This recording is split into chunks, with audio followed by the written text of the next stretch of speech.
Continuando con la serie de videos, vamos a analizar el cortocircuito brusco de la máquina sincrónica. Para esto vamos a utilizar los dos resultados que vimos en el video anterior de transitorios electromagnéticos. El resultado para autovalores y autovectores, que ya lo tenemos procesado, y los resultados para la transformación de Laplace. Entonces es prudente para este análisis que ustedes tengan un formulario con las dos soluciones que tanto para autovalores y autovectores como para la transformada de Laplace, así como la tabla de transformaciones de Laplace, que les permitirán más fácilmente llevar este video donde haremos un caso práctico de lo que vimos en el video pasado. Entonces tenemos un cortocircuito con uno de los análisis transitorios de mayor interés en estudio de la máquina sincrónica. Es el cortocircuito brusco y franco en bornes de la máquina. ¿Por qué? Este se utiliza para la determinación de las constantes de tiempo en régimen transitorio y subtransitorio de la máquina sincrónica y es una de las pruebas que se realizan en fábrica de la máquina. Entonces, básicamente lo que tenemos es la máquina operando a velocidad sincrónica con corriente de campo constante, lo cual va a establecer una tensión en armadura, que es idéntica a la fuerza electromotriz interna de la máquina debido a que no hay circulación de corriente en bornes de la armadura de la máquina. En T igual a 0 vamos a cerrar el interruptor que origina un cortocircuito en las tres fases. Entonces, si vemos las condiciones de contorno, tenemos que previo al cortocircuito, en 0 menos, las corrientes corresponden a 0 en las tres fases. Y en 0 más, posterior al cortocircuito, vamos a tener que las tensiones en bornes son iguales a 0.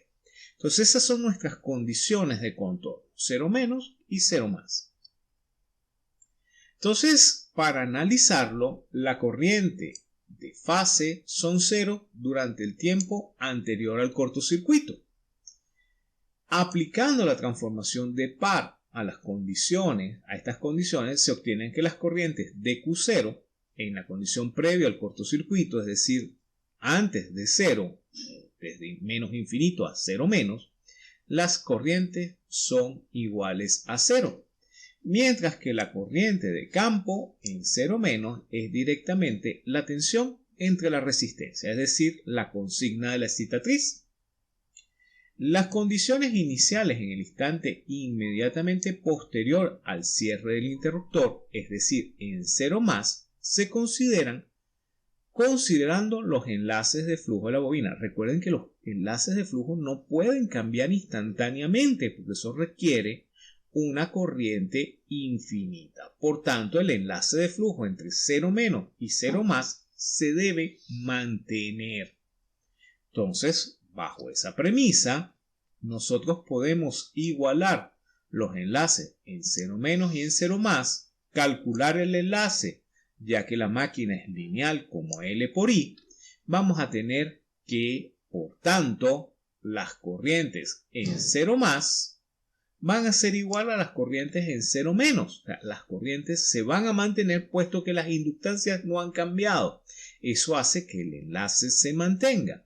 Entonces las corrientes de Q0 en 0 más son iguales a 0, mientras que la corriente de campo en 0 más es directamente BF entre RF.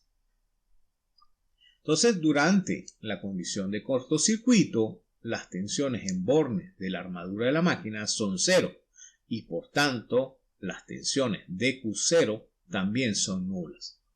La tensión de campo permanece constante al valor BF.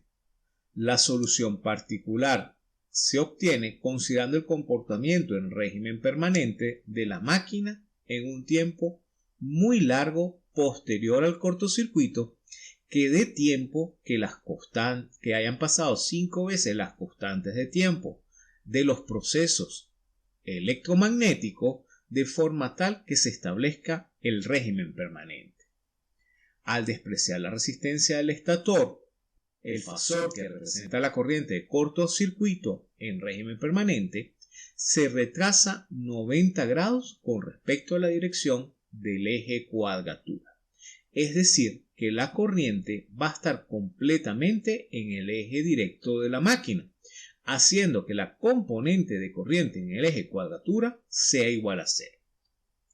La corriente de armadura está orientada según la dirección del eje directo, con lo cual se obtiene que las ecuaciones fasoriales de la máquina en convención motor resultan de la siguiente manera: B igual a EF, fuerza electromotriz, más JXD por ID más JXQ por IQ. Como tenemos que la componente en cuadratura es 0, directamente BE, que en este caso va a ser igual a 0 porque estamos en un cortocircuito, es EF más JXD por ID. Por tanto, de ahí podemos despejar cuánto vale la corriente en régimen permanente. La corriente en régimen permanente va a ser directamente igual a LDF entre LD por la corriente de campo, que es BF entre RF, mientras que IQ vale 0.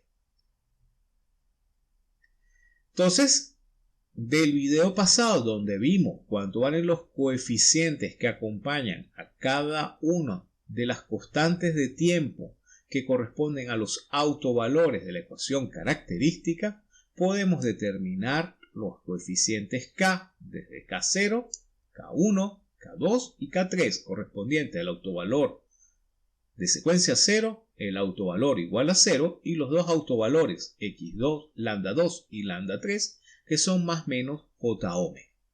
Sustituyendo los valores iniciales tenemos los valores de los coeficientes para cada uno de ellos, de tal manera que podemos hallar las soluciones en el tiempo sumando la solución particular de las corrientes en ejes DQ0F.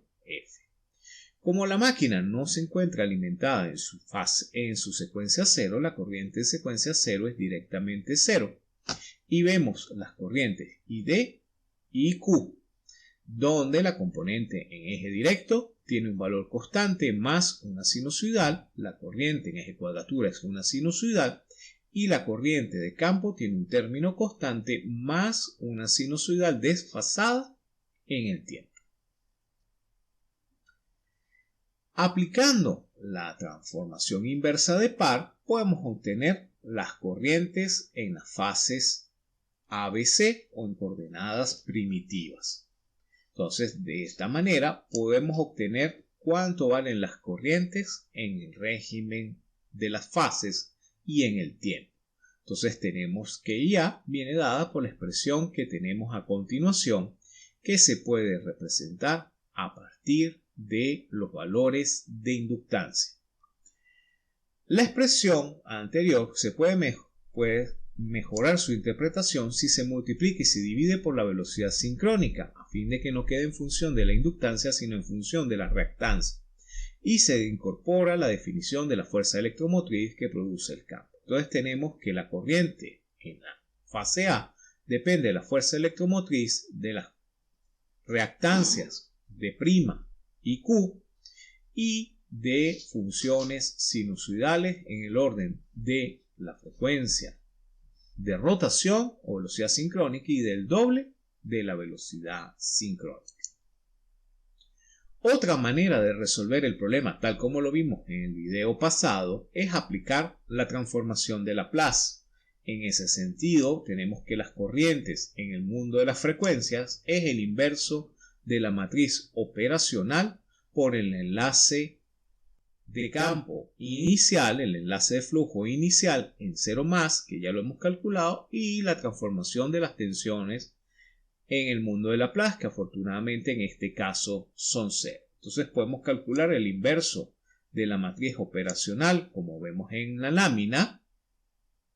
A partir de ese inverso, conociendo que las tensiones son 0 y el enlace original, podemos calcular las distintas corrientes en el mundo de las frecuencias, es decir, IDS, IQDS, I0DS e IFDS. De esas expresiones transformando las expresiones anteriores al dominio del tiempo, se obtienen las mismas corrientes instantáneas calculadas mediante el método de autovalores y autovectores. A final de cuentas, es la misma máquina y es el mismo transistorio. Las respuestas deben ser iguales. Por tanto, la corriente por la armadura y por el campo dependen de la velocidad angular mecánica de la máquina, porque durante el transitorio electromecánico la velocidad permanece prácticamente constante. Las oscilaciones de las corrientes son automantenidas y no amortiguadas debido a que se han despreciado las resistencias de las bobinas.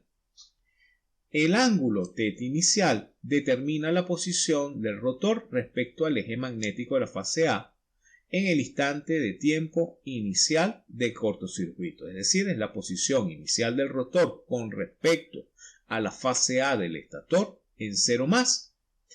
El análisis se utiliza frecuentemente en el ajuste de las protecciones contra cortocircuito de la máquina sincrónica. Y asimismo, este análisis se utiliza para el cálculo de las constantes de tiempo transitoria y subtransitoria, al igual que los valores de reactancia transitoria y subtransitoria de la máquina sincrónica. Entonces, con esto hemos visto cómo podemos aplicar lo que vimos en el video de transitorios electromagnéticos a un caso particular que es el cortocircuito brusco en la máquina sincrónica. Gracias por su atención y los invito a continuar con el próximo video donde veremos las inductancias transitorias y las tensiones en circuito abierto. Gracias por su atención.